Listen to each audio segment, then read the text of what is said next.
perspective, the upcoming NBA season may be the most exciting in history. Young Canadian-born stars are thriving across the NBA. All have their eyes set on the NBA championship, but the idea of putting this group together on the international stage is mouthwatering. Over the next 12 months, Canadian basketball has no ceiling.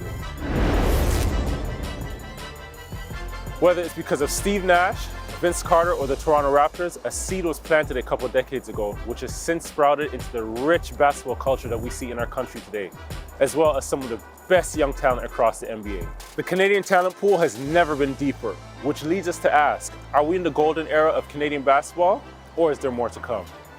I think that it's clear that there's something going on. People, I think around the world, they're wondering, is there something in the water up there in Canada? What's going on? There's so many, there's 21 players now in the NBA. And I think anytime you see something like this, that there had to be real building blocks put in place for something like this to happen.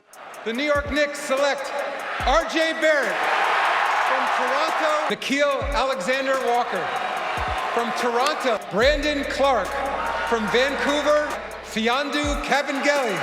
From Burlington, Canada. The guys who kind of really started it, but obviously Steve Nash, but then Corey Joe and Wiggins and Tristan Thompson and those guys, Kelly Olynyk, they really started it for us. And we just kind of followed in their footsteps. And now, young guys are following behind us. We have to continue to have young players going up. Everybody, sees the hype of Elijah Fisher and how he's doing great things, and we have, we're banking on him to do great things. We definitely have more room to grow, but I do think, it's great times right now. There's a lot of talent in Canada, and they're young and they're hungry, and that's a good thing because there's a point where we wasn't sure how many guys we could get there, but now seeing Shea, me, Lugans, RJ, Dylan, Jamal, there's a lot of guys, Olynyk, Dwight. I could keep going, so you could tell that it's coming.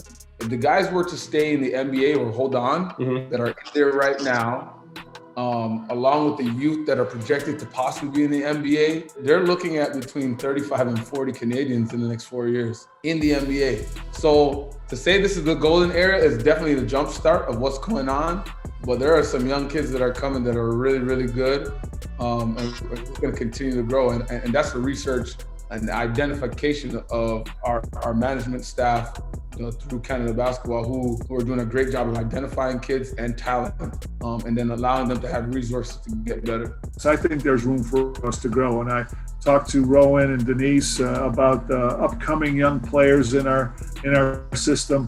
Boy, I'm very optimistic that we'll continue to produce really good professional players that will represent Canada, make everyone proud.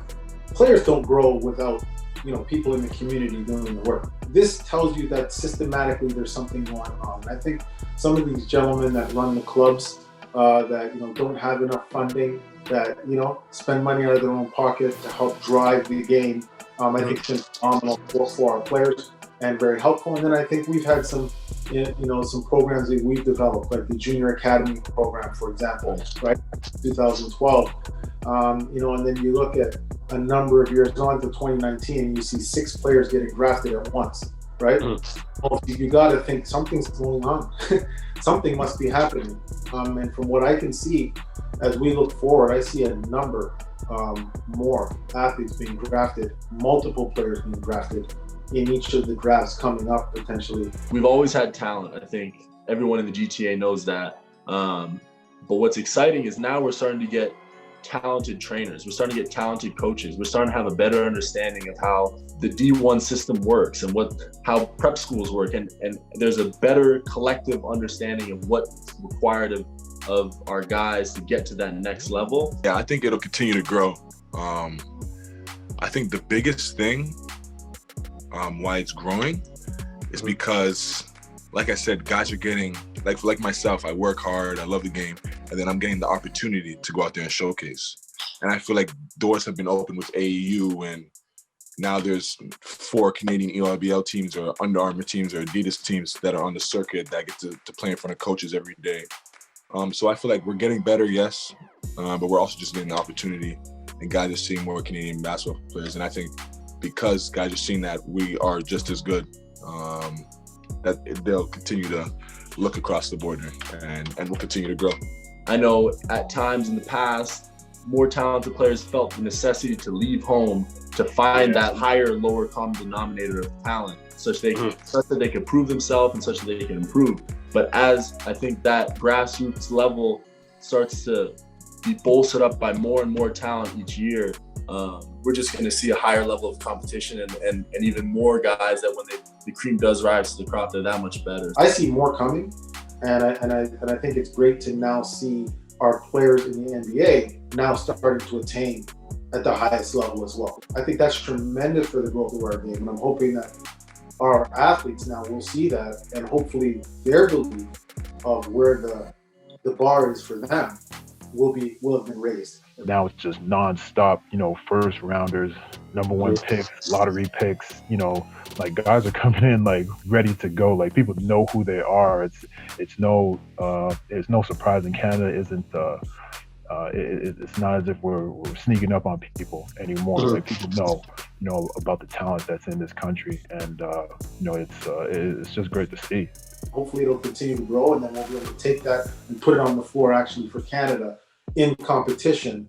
We've managed to win a world championship in 2017 in youth ages. It's the only championship we've ever won at Canada basketball, in a World Cup or an Olympics. And now we're hoping within a few years now, that we're able to kind of grow that into our men's level and really being able to bring that forward as well and see that team eventually sit on the podium as well. We have a lot of guys that have had individual success, but I think we need to get to a point where we could keep that core group together to be able to play in, as many international competitions as possible. And then I think like once that chemistry is built, then I would say we're in that golden era. We need to continue to nurture that group and build chemistry to be in the quote unquote golden era.